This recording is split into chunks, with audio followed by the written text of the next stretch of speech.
రానంటే రాను. నాకసలు పార్టీలు అలాంటివంటే నచ్చవు అని అంటుంది. ప్లీజ్ మీనా, ఏదో చిన్న పొరపాటు జరిగిపోయింది. క్షమాపణ అడుగుతున్నాను కదా! ఇంకెప్పుడు ఎలాంటి తప్పు నీ విషయంలో నేను చేయను. ఒక్కసారికి నా మాట నువ్వు కాదనద్దు. ప్లీజ్ మీనా, ప్లీజ్ మీనా అని బ్రతిమాలతాడు. ఇక మీనా, మీకు ఇలా కాదు అని చెప్పి మీరు నాకు ఒక సాయం చేస్తే అప్పుడు నేను పార్టీకి రావాలో లేదో ఆలోచించి చెప్తాను అని అంటుంది. ప్లీజ్ ఆలోచిస్తాను, ఇలాంటివి పెట్టద్దు, దయచేసి నాతో వస్తాననే చెప్పు మీనా అని బ్రతిమాలతాడు. సరే కానీ ఈ పూరీలు చేయండి అని ఇస్తుంది. పూరీలా? పూరీలు నాకేం చేయడం వచ్చు. నేను కానీ పూరీలు చేశాను అంటే పూరీల మీద ఉన్న ఆ ఇష్టం కూడా నాకు పూర్తిగా పోతుంది మీనా, దయచేసి ఇలాంటివి చెప్పొద్దు అని అంటే, అట్లా అయితే పువ్వులున్నాయి, వాటిని మూరలుగా కడతారా అని అంటుంది. అమ్మో, నా వల్ల కాదు, ఆ పువ్వులు ఎలా అల్లుతారో ఏమో కానీ నాకైతే అస్సలు రాదు అని అంటాడు. అట్లయితే నేను మీతో పార్టీకి రాను అని అంటుంది మీనా. దయచేసి అలా అనకు మీనా, ప్లీజ్ మీనా. సరే, ఈ పూరియే కాస్త తేలిక, వీటిని నేను చేసి పెడతాను అని అంటాడు. ఇక తర్వాత మీనా పూరి పిండిని ఉండలు ఉండలుగా చేసి ఇస్తుంది. ఆ పూరీలు చేస్తూ అందులో ఉన్న పిండిని మొత్తాన్ని మొహానికి ఒంటికంతా పూసుకొని చాలా జోగ్గా కనిపిస్తాడు బాలు. అది చూసిన మీనా నవ్వుకుంటూ ఉంటుంది. నవ్వుకో నవ్వుకో, ఇప్పుడు నీ టైం వచ్చింది. అంటారు కదా పెద్దలు, ప్రతి మనిషికి ఒక టైం అనేది వస్తుందని. ప్రస్తుతానికి నీ టైం నడుస్తుంది, అందుకనే నన్ను ఇలా చేశావు. దొరక్కపోతావా? చెప్తా, ఈసారి నువ్వు దొరుకుతావు. అప్పుడు నేను కూడా నాకు సంబంధించిన పని నీతో చేయించి అప్పుడు నేను చెల్లికు చెల్లి చేయిస్తాను అని అనుకుంటూ ఉంటాడు బాలు. ఇక తర్వాత సత్యం లోపలికి వస్తాడు. ఏరా, ఎక్కడేం చేస్తున్నావురా? ఏరా, పూరీలు చేస్తున్నావా లేదంటే పూరీ పిండితో స్నానం చేస్తున్నావా అని అంటాడు. అది నాన్న అని అంటూ ఉండగా మీనా ఏదో చెప్పబోతూ ఉంటే, అమ్మా నువ్వేమీ చెప్పొద్దు, వీడికి కాస్త అప్పుడప్పుడు ఇలాంటి పనులు చెప్పమ్మా, వాడికి కూడా కాస్త అలవాటవుతుంది. లేదంటే నీ విలువ వాడికి బొత్తిగా అర్థం కావడం లేదు. ఇలా వంటగదిలో ఆ పని ఈ పని అప్పుడప్పుడు నేర్పిస్తూ ఉంటే అప్పుడు నీ గురించి వాడికి బాగా అర్థమవుతుంది. నువ్వు ఎంత శ్రమ పడుతున్నావో, ఎంత సేవ చేస్తున్నావో వాడికి బాగా తెలుస్తుంది అని అంటాడు ఇక సత్యం. ఇక తర్వాత మీనా పార్టీకి వస్తానని ఒప్పుకోవడంతో పని మొత్తం పూర్తి త్వరగా చేయిస్తాడు బాలు. ఇక తర్వాత మీనా, ఇదిగో ఈ శారీ కట్టుకో అని చెప్పి తను కొనిచ్చిన శారీని ఇస్తాడు. ఇక మీనా శారీ కట్టుకుంటుంది, అందంగా రెడీ అవుతుంది. అందంగా రెడీ అయ్యి బయటికి వస్తూ ఉండగా బాలు అలా చూస్తూ అలాగే మురిసిపోతూ ఉంటాడు. ఇప్పుడు నా భార్య మీనాని ఇలా చూస్తే నా ఫ్రెండ్స్ అందరూ ఏమంటారంటే, అరే మావా, నువ్వు చాలా లక్కీరా మా చెల్లిని పెళ్లి చేసుకున్నందుకు. ఇలా అనడం కంటే, అరే మావా, నిజంగా మా చెల్లిని నువ్వు ఎక్కడ పెట్టాలో అక్కడే పెట్టావు. నిజంగా నువ్వు పులివి, మా చెల్లి పిల్లే అని అందరూ అంటారు అని అనుకుంటాడు. ఇక తర్వాత ఇద్దరూ కలిసి పార్టీకి బయలుదేరుతారు. ఇక ఎప్పుడెప్పుడు మీనా బాలు వస్తారా అని ఫ్రెండ్స్ అందరూ ఎదురు చూస్తూ ఉంటారు. ఇదిలా ఉండగా ఇంకొక పక్కన చిలక జ్యోతిష్యం చెప్పే అతన్ని మీనాక్షి వెంటబెట్టుకొని ప్రభావతి దగ్గరికి తీసుకొస్తూ ఉంటుంది. దూరం నుంచి ప్రభావతి మీనాక్షిని చూస్తూ, ఇదేంటి వదిన చిలక జ్యోతిష్యం చెప్పేవాడిని తీసుకొస్తుంది, ఏంటప్పా ఎవరి కోసం అయి ఉంటుంది అని అనుకుంటూ ఉండగా ఇంతలోపు రానే వస్తుంది. ఏంటి వదిన అలా చూస్తున్నావు? ఈ చిలక జ్యోతిష్యం చెప్పే అతన్ని నీకోసమే తెచ్చాను అని అంటే, ఏం మాట్లాడుతున్నావు, నా కోసం తేవడం ఏంటి అని అంటే వదిన అలా కాదు, నీ పెద్ద కొడుకు మనోజ్ గురించి నువ్వు ఈ మధ్య చాలా మదన పెడుతున్నావు. ఇక ఈయన చాలా బాగా చెబుతున్నారు, అందుకనే నాకు గుర్తొచ్చింది, నువ్వు బాధపడుతున్నావు కదా, అందుకని చిలక జ్యోతిష ఆయన ఏదైనా మనోజ్ గురించి చెబుతాడు అంటే తనకి కాబోయే భార్య గురించి, తనకి ఉద్యోగం, ఇవన్నీ కూడా ఆయన చెబుతాడు అని అంటే, ఆయన చెప్పడం ఏంటి అని ప్రభావతి అంటుంది. అబ్బా వదిన, నా ఉద్దేశం ఆయన చెప్పడం కాదు, ఆ చిలుక ఒక పేక ముక్కని తీస్తుంది, అందులో చాలా వరకు మనకి జరుగుతూనే ఉంటాయి. ముందు నువ్వు ఇలా కూర్చో అని చెప్పి ప్రభావతిని కూర్చోబెడుతుంది. కూర్చోబెట్టి, నువ్వు మనస్ఫూర్తిగా నీ కొడుకు గురించి మనోజ్ గురించి అడుగు అని అనగానే ఇక అలాగే ప్రభావతి కూర్చొని పేక ముక్క చిలుకని తీయమని చెబుతుంది కొడుకు గురించి. ఇక వెంటనే చిలుక అన్ని పేకలు చూసి చూసి ఒక ఒక 2 తలకాయలు అలాగే కొమ్ములతో ఉన్న ఒక భయంకరమైన రాక్షసుడి ఫోటో తీసి చూపిస్తుంది. అది చూసి చిలక జ్యోతిష్యం చెప్పే అతను, అమ్మా మీరు ఎవరి గురించి అడుగుతున్నారమ్మా? మీరు అడిగిన వ్యక్తి ఒక రాక్షసుడని మా చిలకమ్మ చెప్పింది. మా చిలక చెప్పింది ఎప్పుడు అబద్ధం కాదు. ఇదిగోండమ్మా చూడండి అని చూపించగానే ప్రభావతి షాక్ అయిపోతుంది. ఏయ్ ఏంటే, నా కొడుకు కోసం నేను అడిగితే ఏదో భయంకరమైన రాక్షసుడు ఫోటో చూపిస్తావా? ఇది అబద్ధం, ఇది నేను నమ్మను. ఇది పక్కన పెట్టేసి ఇంకోటి తీయండి అని అంటుంది. అప్పుడు ఆ చిలుకని ఇంకో పేక తీయమని అంటే ఆ చిలుక వెతికి వెతికి మళ్ళీ ఒక రాక్షసుడి ఫోటోని మళ్ళీ తీస్తుంది. అది చూసిన ప్రభావతి షాక్ అవుతుంది. మొదటిసారి అంటే ఏదో పొరపాట్లో తీసావనుకున్నాను, రెండోసారి కూడా కావాలనే రాక్షసుడి ఫోటో చూస్తావా? తీసి మరీ నా చేతిలో పెడతావా? ఎలా కనిపిస్తున్నాను అని అంటూ ఉంటే ఇక జ్యోతిష్యం చెప్పే అతను కోపడతాడు. అమ్మా ఎప్పుడు నేను చెప్పింది తప్పు కాలేదు. నేను చెప్పింది తప్పో అబద్ధమో పక్కన ఉంచండి. మా చిలకమ్మ ఎప్పుడు కూడా తేడా తీయలేదు, అన్నీ కరెక్ట్గానే తీసిద్ది. మీరు అనుకున్నది తప్పు అయ్యి ఉంటుంది. మీరు తనని దేవుడు అనుకుంటున్నారేమో, కానీ తన నిజస్వరూపం రాక్షసుడేమో, దాని అర్థం అదేనేమోనమ్మా అని అనగానే, ఏయ్ పిచ్చి పిచ్చిగా మాట్లాడద్దు, నా కొడుకు దేవుడు, నా కొడుకు మహారాజు, అలాంటి వాడి గురించి అలా ఎలా తీస్తుంది అని కోప్పడుతూ ఉంటే మీనాక్షి మాత్రం బుగ్గ మీద చేవేసుకొని డీప్గా ఆలోచిస్తూ ఉంటుంది.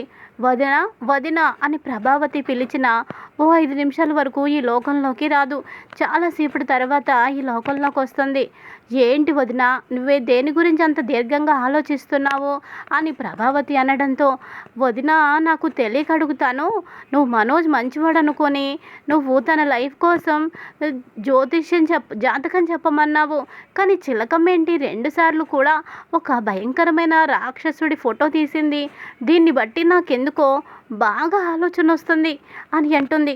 ఆలోచన లేదు, ఏమీ లేదు, ఇదంతా అబద్ధం అని అంటుంది. అబద్ధమో నిజమో ముందు బాలు గురించి కూడా మనసులో కోరుకో. అప్పుడు కూడా ఇదే ఫోటో వస్తే ఈ చిలుకకి ఈ ఫోటోలు తప్ప వేరే ఫోటోలు తెలియవని అనుకోవచ్చు అని మనసులో అనుకొని అదే మాట ప్రభావతితో చెబుతుంది మీనాక్షి.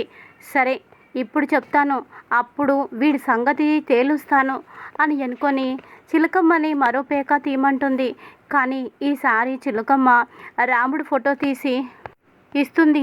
ఆ ఫోటో చూసి షాక్ అవుతుంది ప్రభావతి.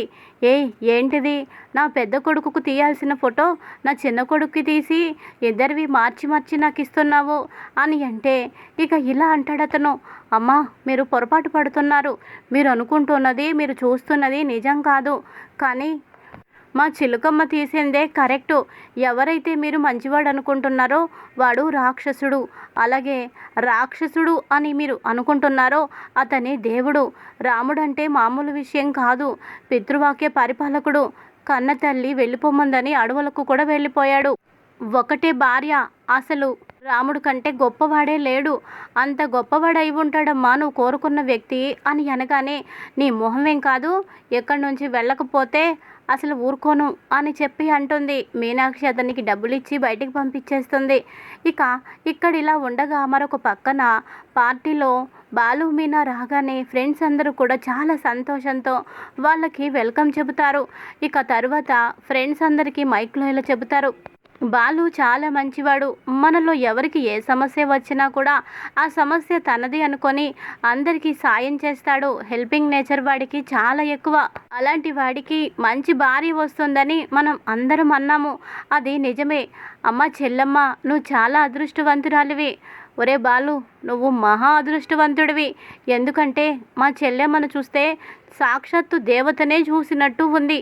ఆ వినయం విధేయత అంతా కూడా అచ్చం దేవతలాగే ఉంది. నువ్వు ఎంతైనా పెట్టి పుట్టావు, నువ్వు చాలా అదృష్టవంతుడివిరా బాలు అని అంటారు. అలాగే తలదించుకొని సిగ్గుపడుతూ ఉంటుంది మీనా. బాలు కూడా ఏం మాట్లాడడం. ఏంట్రా అలా బెల్లం కొట్టిన రాయిలా ఉంటావు? మా చెల్లెమ్మని చెయ్యి పట్టుకొని నువ్వు డాన్స్ చేయాలి అని అంటే, ఏంటి డాన్సా? నేను చేయను అని అంటాడు. మీనా కూడా నేను చేయను అంటుంది. ఇక ఫ్రెండ్స్ అందరూ అస్సలు ఊరుకోరు. మీరిద్దరూ కలిసి డాన్స్ చేయాల్సిందే, మీరు చేయాల్సిందే. ఈ పార్టీ మీకోసం మేము చేస్తున్నాము. మీరు సంతోషంగా ఉండాలని పార్టీ ఇస్తున్నాము. మీరు సంతోషంగా లేకుండా ఉంటే అసలు పార్టీ ఎలా అవుతుంది అని చెప్పడంతో ఇక బాలు గత్యంతరం లేక మీనాతో ఇలా అంటాడు. నా ఫ్రెండ్స్ ఇప్పుడు ఊరుకోరు, కలిసి డాన్స్ చేయాల్సిందే అని చెప్పి మీనా చేతులు పట్టుకొని డాన్స్ చేస్తూ ఉంటాడు. ఇక ఇద్దరు ఒక 5 నిమిషాలు ఒకరి కళ్ళల్లో ఒకరు కళ్ళు పెట్టుకొని అలా చూస్తూ ఉంటారు. పాటకి సంబంధించినంత వరకు అలా డాన్స్ చేస్తారు. వాళ్ళిద్దరిని అలా చూసి అందరూ మురిసిపోతారు. ఇక తర్వాత బాలుకి మైకిచ్చి నీ భార్య గొప్పతనం నువ్వు 2 మాటలైనా చెప్పాలి అని చెప్పడంతో బాలు ఇలా అంటాడు. నిజానికి ఎవరైనా తల్లి వంటే అమోఘం అంటారు, అమృతం అంటారు. అదేంటో నా భార్య మీనా చేతి వంట అమృతంలాగా ఉంటుంది. అమ్మ వంట కంటే కూడా నా భార్య అద్భుతంగా చేస్తుంది. తన వంట తిన్నారంటే మైమరిచిపోతారు. తను బాగా వండుతుంది అని అంటాడు. ఒరే ఇప్పుడు వంట కోసమేనా, ఇంక వేరే ఏమీ లేదా అని చెప్పడంతో ఉంది, ఎందుకు లేదు, నా భార్యకి కొంచెం కోపం ఎక్కువే, కానీ అంతకంటే మంచి మనసు కూడా ఉంది. ఎక్కడ సర్దుకుపోవాలో తనకి చాలా బాగా తెలుసు. మా అమ్మ కొంచెం కోపిస్తే మా అమ్మకి నా మీద కోపం ఉంటుంది. ఎప్పుడు నన్ను ఏదో రకంగా సాధిస్తూ ఉంటుంది. నా భార్యని కూడా అలాగే సాధిస్తుంది. కానీ మీనా చాలా సహనంతో ఆ బాధని భరిస్తూ చాలా సహనంగా ఉంటుంది. ఈ విషయంలో నాకే అనిపిస్తుంది, మీనా మా అమ్మ విషయంలో ఎందుకింత సహనంగా ఉంటుంది, ఆ సహనం ఎలా వస్తుంది అని నాకే అనిపిస్తుంది. ఒక్కటేమిటి, ఇలా తనలో చాలానే ఉన్నాయి అని అన్ని నిజాలు చెబుతాడు. అది విన్న తర్వాత మీనా ఇలా అనుకుంటుంది, నిజంగా నా గురించి ఆయన ఇన్ని విషయాలు తెలుసుకున్నారా? మరి ఎప్పుడు ఏమీ తెలియనట్టు అలా ముభావంగా ఉంటారు. పూల గంప అంటారు, నోరు పెద్దది అంటారు, గయ్యాలి గంప అంటారు, కానీ నాలో మంచి కూడా తెలుసుకున్నారన్నమాట అని అనుకుంటూ ఉంటుంది ఇక మీనా. తర్వాత మీనాకి మైక్ ఇవ్వడంతో మీనా ఇలా అంటుంది, ఆయన కూడా చాలా మంచివారు. ఆయనకి కూడా హెల్పింగ్ నేచర్ చాలా ఎక్కువ. ఎవరికి ఏ కష్టం వచ్చినా ఆ కష్టం తన కష్టంగా అనుకొని ఆ కష్టాన్ని తీర్చేస్తాడు. తనలో నాకు ఇది బాగా నచ్చుతుంది అని ఇక మీనా కూడా చెబుతుంది. ఇక అంతా కూడా పార్టీలో చాలా సంతోషంగా అందరూ బాగా ఎంజాయ్ చేస్తారు. పార్టీ ఇక అయిపోతూ ఉంటుంది. బాలుని డ్రింక్ చేయమని అందరూ అడుగుతారు. లేదురా నేను డ్రింక్ చేయను, నా భార్య ఇక్కడే ఉంది, ఇప్పుడు నేను డ్రింక్ చేయనురా అని అంటాడు. సరేరా, ఏదేమైనా మా చెల్లంటే నీకు ఎంత ప్రేమ అని మాకు కూడా ఇవాళే తెలిసింది. పైకి మాత్రం ప్రేమ లేనట్టు మాట్లాడతావు, కానీ ఇప్పుడు చూడు ఈ పార్టీలో డ్రింక్ కూడా చేయనంటున్నావు. నిజంగా ఈ విషయం మాత్రం మాకు షాకింగే అని అంటాడు. ఇప్పుడు నేను చేయనన్నాను, ఇంటికి వెళ్ళాక చేయనన్నానా అని అంటాడు. ఇక బాలు మీనా ఇద్దరు బయలుదేరిపోతూ ఉండగా ఒక ఫ్రెండ్ వెనుక నుంచి వచ్చి, ఒరే పార్టీ నువ్వు చేసుకోలేదు, ఇదిగో నీ వాటా. చెల్లెమ్మకి అనుమానం రాకుండా ఇప్పుడు ఈ కూల్ డ్రింక్ బాటిల్లో మందు పోసేసి ఇస్తున్నాము, జాగ్రత్తరా అని చెప్పేసి అక్కడి నుంచి వెళ్ళిపోతాడు. ఏంటండి మీ ఫ్రెండ్ మీతో ఏదో గుసగుసలాడుతున్నారు, ఇప్పుడు మందు తాగను అన్నారు, ఇంటికి వెళ్ళి తాగుతారు కదా అని అంటే, అబ్బే అదేమీ లేదు, అయినా నా ఫ్రెండ్ ఇచ్చింది నాకు కూల్ డ్రింకే, మందు కాదు అని అంటాడు. నిజమా, నమ్మమంటారా అని అంటుంది. నిజంగా తల్లి, నిజమే చెప్తున్నాను అని అంటాడు. ఇక తరువాత ఇద్దరు ఇంటికి చేరుకుంటారు. టేబుల్ మీద కూల్ డ్రింక్ రూపంలో ఉన్న మందు బాటిల్ని అక్కడే పెట్టేసి ఫ్రెండ్ ఫోన్ చేస్తే బయటికి వెళ్ళి ఫోన్ మాట్లాడుతూ ఉంటాడు. ఈలోపు మీనా కూల్ డ్రింకే కదా, బాగా దాహంగా ఉంది, నేను కూడా గ్లాసులో పోసుకొని తాగుతాను అని చెప్పి లోపలికి వెళ్ళి గ్లాస్ తెచ్చుకొని చక్కగా ఆ మందుని డ్రింక్ అనుకొని పోసుకొని తాగుతుంది. కొంచెం తాగాక ఏంటిది తేడాగా ఉంది, ఇది కూల్ డ్రింకా, ఓ ఈ మధ్య మార్కెట్లోకి కొత్త కొత్త కూల్ డ్రింక్స్ కొత్త కొత్త కంపెనీలు వస్తున్నాయేమో, నాకు తెలియదు కదా అని చెప్పి ఇంకా తాగుతుంది. ఇంకా అలా తాగే కొద్దీ ఇంకా ఇంకా తాగేస్తుంది. తాగిన తర్వాత తనకి కొంచెం మైకంగా అనిపిస్తుంది. ఇంతలోపు బాలు వస్తాడు. ఓయ్ ఓయ్ ఏంటిది, ఈ క్యాప్ ఎవరు తీశారు, అసలు ఈ బాటిల్ ఎవరు ఓపెన్ చేశారు అని అనగానే నేనే నేనే ఓపెన్ చేశాను, అయితే ఏంటంట అని చెప్పి మీనా ఇక బాలు మీదకి వస్తుంది. బాలుకి అనుమానం వస్తుంది. కొంపదీసి పూలగంప ఈ మందు కానీ తాగలేదు కదా అంటానేంటి, తాగేసింది. ఊరి దేవుడోయ్, మామూలుగా ఉన్నప్పుడే మీనా చాలా కోపంగా మాట్లాడుద్ది, ఇప్పుడు నా పీసుకుతుంది.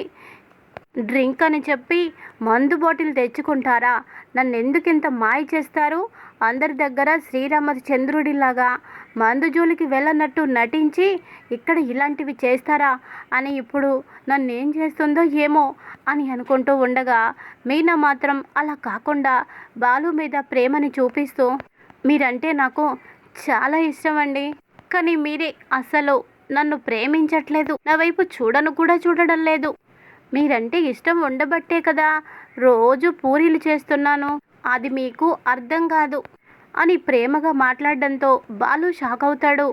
ఇదేంటి, నేను మాట్లాడుతున్నది నా భార్య మీనాతోటేనా, ఎంతకాలం నా భార్య మీనాతో మాట్లాడుతున్నాను అని ఏ ఒక్క క్షణం నాకు అనిపించలేదు.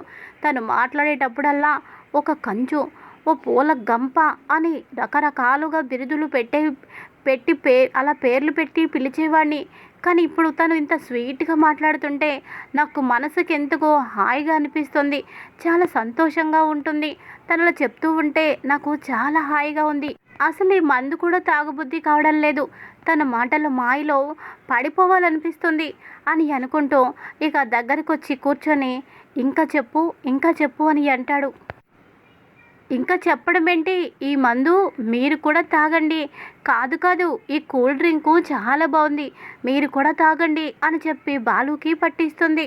ఇది ఈరోజు ఎపిసోడ్. మరి తర్వాత ఏమవుతుంది, మందు తాగిన మత్తులో ఇద్దరు ఒక్కటవుతారా, ఆ తర్వాత కొన్నాళ్ళకి మీనా నెల తప్పుతుందా, అది తెలిసిన ప్రభావతి ఎలా రియాక్ట్ అవుతుంది, ఇంకా ఏం జరగబోతుంది, ఇవన్నీ రాబోయే ఎపిసోడ్స్లో తెలుసుకుందాం. Thanks for watching.